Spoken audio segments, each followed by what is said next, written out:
right, everyone, welcome back. It is round number 3. I've got the prize cards back up. We're back to being a cool official stream now. We brought Ben back from round number 1. We've got Talon back from round number 2. It's an Absol box mirror, baby. Let's go. It's all Absol box here at Impact Gaming Center. It's almost like it won EUIC and won Fukuoka, bro. It's almost like Absol is the best deck in format now. You guys were talking about how Dragapult is like the place at Impact Gaming Center. Nah, Dragapult's old news. We don't play no Dragapult no more. It's all about Absol, baby.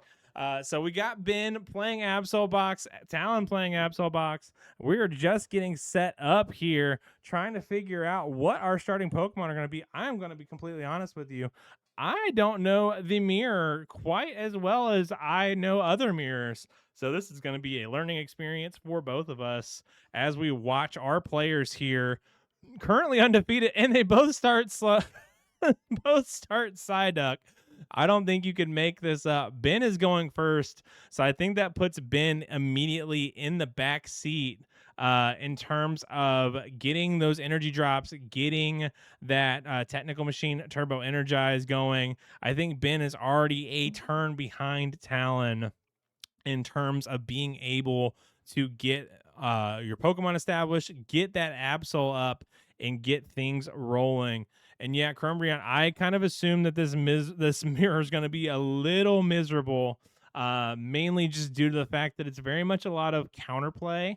It's not so much of me use big Pokemon to swing into your big Pokemon. There's a lot of different lines you can take. I mean, there's clutch plays, there's Claw of Darkness plays, there's making sure you get your mists on your Absol so you don't get terminal period. Like, there's all kinds of different lines in these matchups. There's going to be a lot of resource wars, if you will.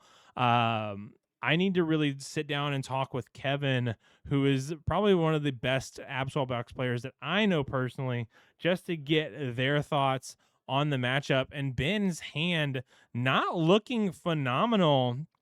If I'm 100% honest, he's got Xerosix, he's got Yveltal, he's got a lot going on in his hand, and none of it good. Talon, on the other hand, has opened up with the nuts. I believe he already has the Technical Machine Turbo Energize in hand. He's got that Precious Trolley, able to flood his board with any Pokemon he wants. Most likely going to grab Absol, most likely going to grab Latias, most likely going to grab Kangaskhan. After that, it's all up to him what he decides. Grabbing the Double Monkey Dory makes 1,000% sense at this point in time. Let's see if he eyes up the Kangaskhan. He's got it to the front of his deck, but I don't know if he's going to put it in play or not. That's probably my biggest question mark at the moment. I can see some use cases for that Mega Kangaskhan, especially in the mid to late game, and definitely run errands is very, very good in a deck like this. But I think if you're Talon, I think you can just kind of forego it and use Absol to put pressure on Ben, especially if you can get that Turbo Energized this turn ready to go. And it turns out that Talon is going in and grabbing that Mega Kangaskhan, so that way he can use that run errands ability all throughout this game. I don't know if he's going to be able to do it this turn, but it does look like he has the Penny in hand. Fortunately, can't play it, but that is very good to know for next turn, so that way he can clean up his bench a little bit. Don't really need the Psyduck in this matchup whatsoever, so being able to use Penny, get it out of the hand, and potentially thin it in the late game is a nice... but getting that Turbo Energized this turn, getting the Darkness Energy, being able to power up Absol is going to be so crucial, and it's automatically putting Ben in even a worse spot than he was 2 minutes ago when he went first. All right, we see the discard of the Turbo Energize. Oh my gosh, Technical Machine Turbo Energize. It's almost like it's my first day on Earth talking. Using that run errands to draw a few more cards, but he has that other Technical Machine Turbo Energize in the hand, attaching that to the Kangaskhan and using that TM to power up that Mega Absol, ready to go in with Claw of Darkness on the next turn. Ben over here with a very poor hand in terms of his supporter for turn, but I think he actually does have Lily, so I'd take that back. Lily is not a bad card to have in this situation. Unfortunately, I think he's going to have to use Technical Machine Turbo Energize with Psyduck in the active slot. Hopefully hitting Absol on the other side of the Lily, but if push comes to shove, you can at least power up Kangaskhan. It's not the best attacker, not the worst attacker, but it is certainly one of your better attackers in the deck. So we see the fire energy for that. Moltres not going to really play much of a role in this game, but you don't really have to worry about the energy in this matchup as well, because Absol has a colorless in its attack cost. Kangaskhan's all colorless, so that fire energy not being a detriment at all in this list. It's just a way to power up the colorless portion of your Claw of Darkness or your rapid fire combo. Yeah, I'm very curious to see if what we hit off the lilies, it's most likely going to be our supporter for turn. I doubt that Ben's going to use that 0-6 in hand to do anything of real usage at all. I think he's debating on if he wants to try to put this Turbo Energize on the Psyduck. I think that is the correct move. And then we're going to Lilies for 8.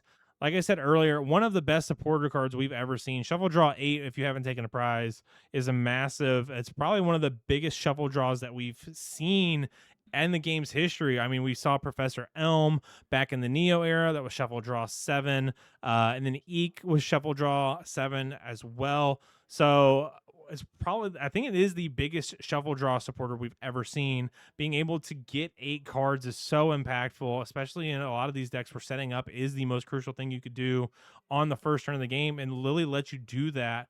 We see Ben hit his own Precious Trolley, and we're going to see a very similar board state to what Talon has going on.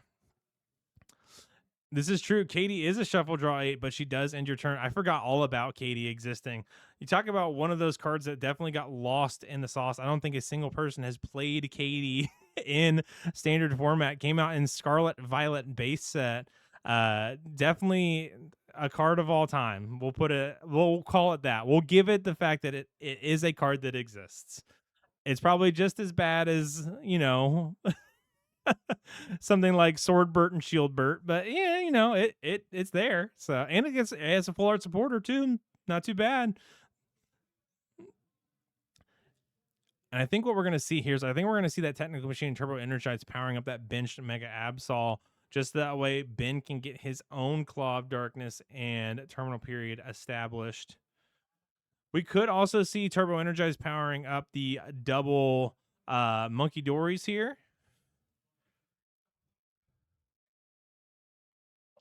True.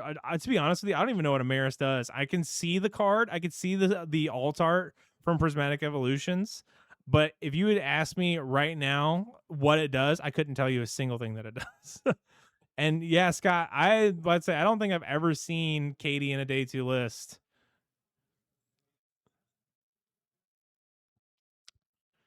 All right, and it looks like that Technical Machine Turbo Energize did power up the Mega Absol on the bench.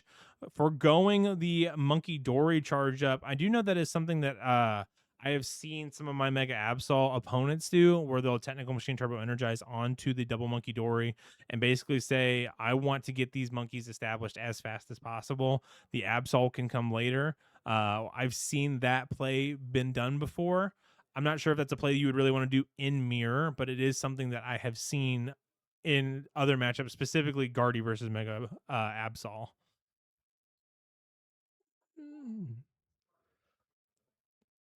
Oh my god. Is it basically a worse Lily's Full Force, if I'm reading that correctly, Crumbrion?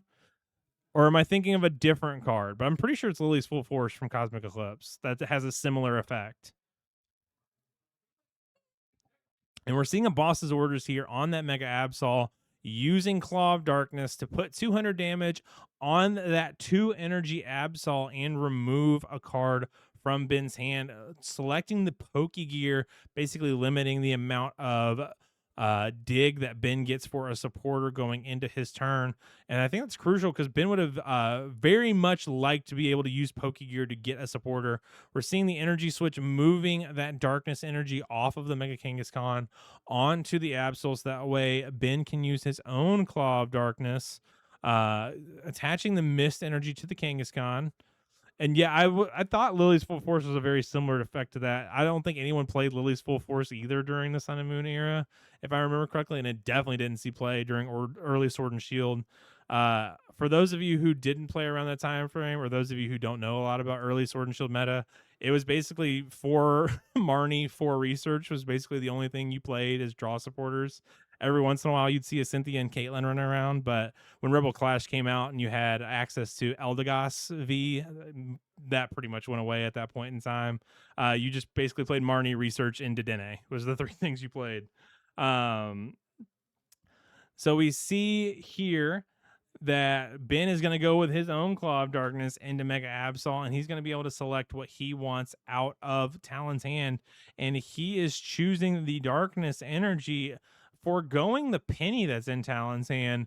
Kind of curious. I don't think Talon would actually penny up the Absol this turn, but it is a play that you could potentially think about doing if you had Energy Switch.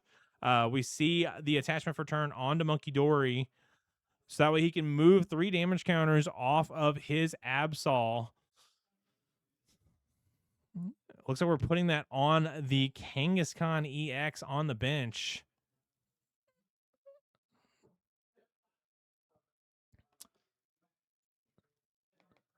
Looks like Talon is thinking about putting the Lively Stadium in play, seeing if that alters the math at all with the Adrenabrain.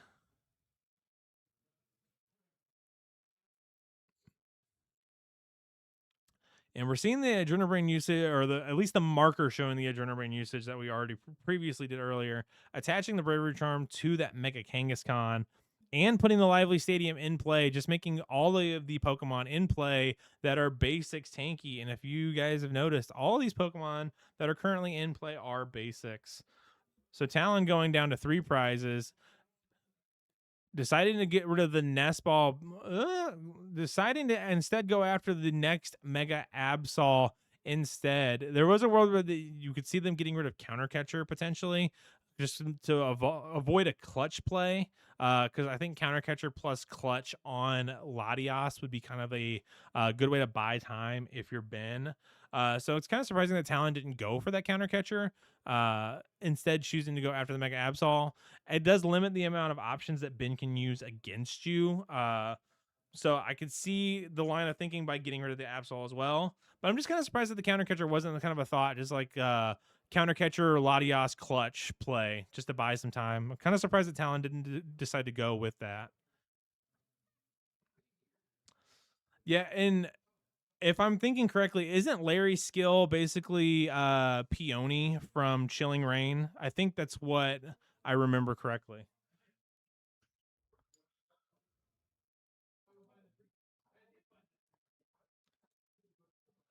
Yeah, it looks like we're having a little bit of a thought process here from our players here. And we do see that Counter Catcher come up, bringing up that Mega Kangaskhan and saying, we're going to go ahead and clutch, try to buy some time. Kind of interesting that we decided to go with the Mega Kangaskhan instead of the Latias. I know Latias is weak to dark, so you don't really want to give them that much Monkey Dory damage. That's probably the main reason why. But I'm kind of surprised that we brought up Kangaskhan just because attach for turn plus E-switch kind of just does a lot of issues into your deck.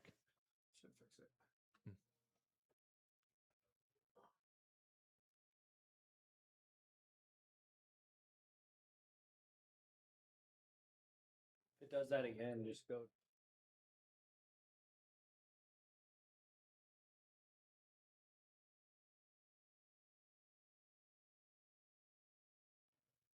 All right, sorry about that. I had Alex in here talking to me about some issues with the stream that they were noticing on the back end that I did not notice.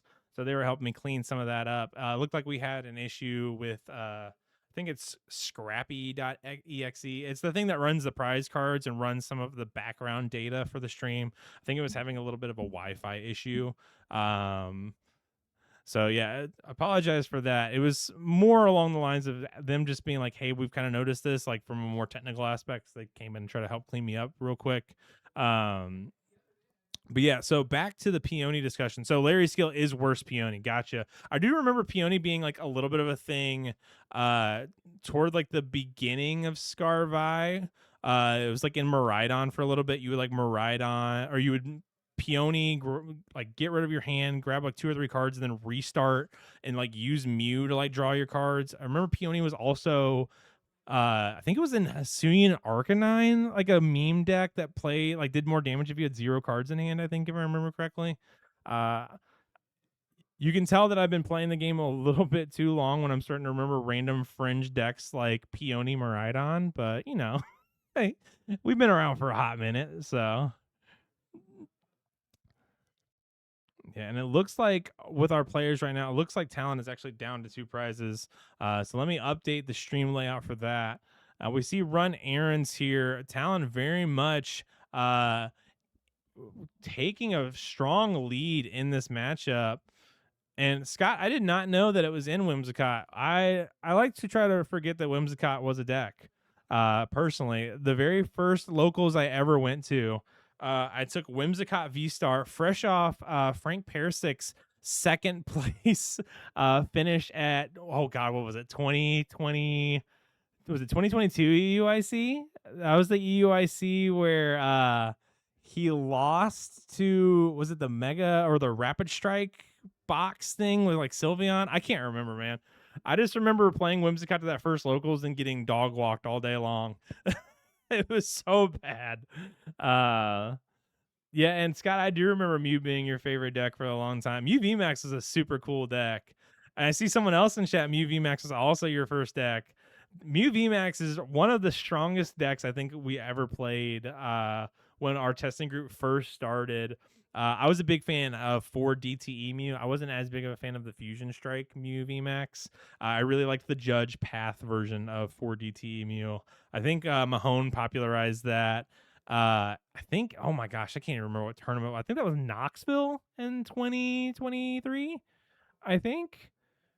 I think it was Knoxville 2023 that he played the Mew VMAX with the Flying Pikachu VMAX, if I remember correctly. Yeah, and Ben very much going energy dry, which I think is the one big thing that you want in Mirror is to keep up on your energy attachments.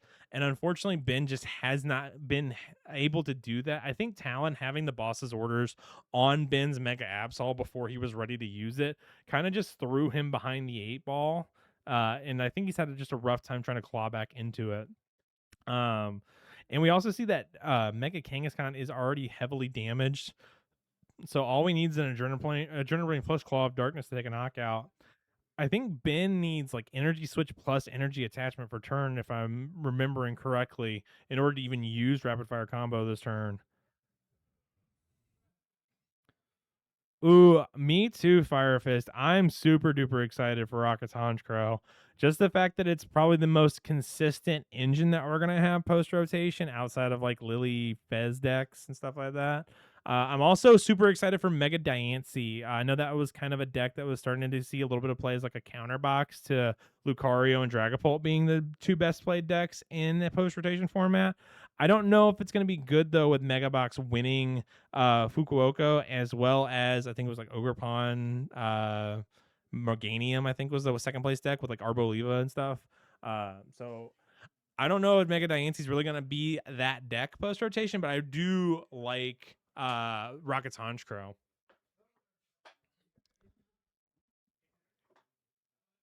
Yeah, Ben unfortunately having a very, very hard time here in this mirror.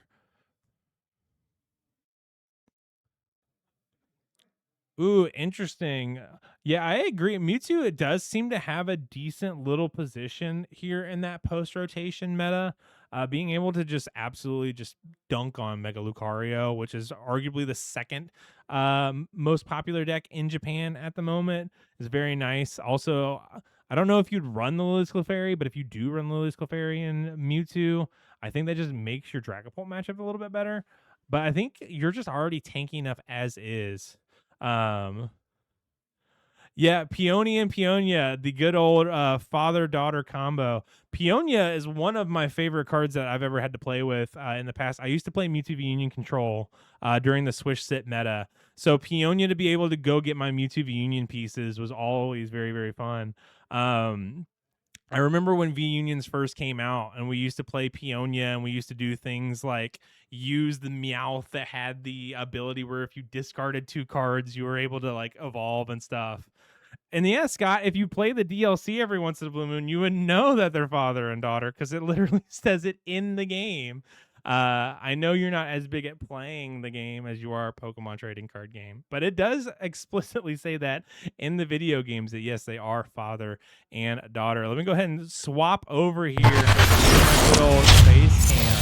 But yeah, so shout out to Talon going 3-0. Most likely we'll see Talon back on stream here for round number 4. Kind of depends on how many other undefeated players we have tonight here at Impact. Celebrating Pokemon Day, enjoying a wonderful day of just celebrating 30 years of arguably the greatest franchise that's ever been gracing the face of planet Earth. Shout out to President Ishihara for being the president of one of the most beautiful games we've ever seen. The cards are great. The games are great. Pokemon Go is even great sometimes. You know, it's just a wonderful franchise. It's been a wonderful 30 years. And I'm very curious to hear what you guys' favorite Pokemon is with it being Pokemon Day. Shout out to my boy Ninetales. Ninetales has always been my favorite Pokemon ever since I was a kid. I know Scott's big fan of Electabuzz. Corey, who's been in and out of the chat's a big fan of Typhlosion. So I know some of you guys' favorite Pokemon. Also, shout out to Andrew Martin with the Starmie love, bro. Loving the Patrick Star, basically Patrick Star-esque Pokemon now at that new Mega. But shout out to our 2 players. We're having a great time. Ooh, Machamp's a cool one, being an all-time favorite. That's actually the first time I've heard Machamp in a while in terms of being someone's favorite. So I really like that. It's kind of cool. So if you guys need singles, if you guys need sealed product, Impact Gaming Center is for your place for that in-store and online. With it being Pokemon Day, we've got all different types of Pokemon cards that you can buy here at Impact. We've got Vs, we've got EXs, we've even got capital EXs, where we got anything that you could possibly imagine. We've got it here at Impact Gaming Center. I know after I'm done casting, I'm going to be shopping to buy myself some Pokemon cards, just that way I can add them to my binder. And I kind of assumed with Crumbreon being the username that Umbreon was going to be your favorite, but I appreciate the Vulpix love, though. Vulpix and Ninetales have always been my favorites. I tell all my friends that if you ask me to pick between Vulpix, Ninetales, Alolan Vulpix, and Alolan Ninetales, I think my head might explode because I've flip-flopped between the 4 of them for years. But thank you guys for hanging out with us. We got one more round, so let's go ahead and cut to a quick little break so that way I can get myself a water. I haven't had a chance to drink anything today, and I'm going to get myself a little bit of candy so that way I get a little bit of a sugar rush. So I'll see you guys here in a second. Peace.